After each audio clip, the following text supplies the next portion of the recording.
এক লোক নৌকায় করে কোথাও যাচ্ছিলেন। হঠাৎ সাগরের মধ্যে প্রচন্ড মাত্রায় ঝড় শুরু হলো। তখন সেই লোকটি আল্লাহর কাছে দোয়া করতে করতে বলল, হে আল্লাহ, তুমি যদি আমাকে এই ঝড়ের কবল থেকে মুক্ত করে দাও, তাহলে আমার বাড়িতে থাকা দুটি ছাগল তোমার রাস্তায় দান করে দেব।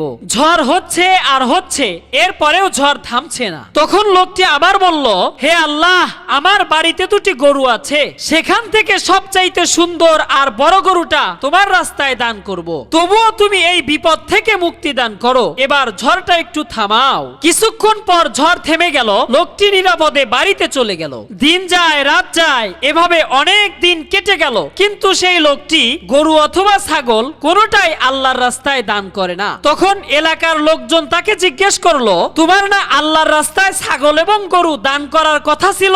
অনেক দিন তো কেটে গেল, কই দান তো করলা না? লোকটি তখন বলল, শুনেন ভাই, সাগরের মধ্যে ঝড় তুফান দিয়ে আল্লাহ আমাকে ভয় দেখিয়েছে, আর আমিও কি কম চালাক? আমি আল্লাহকে ছাগল আর গরু দান করার কথা বলে লোভ দেখিয়েছি।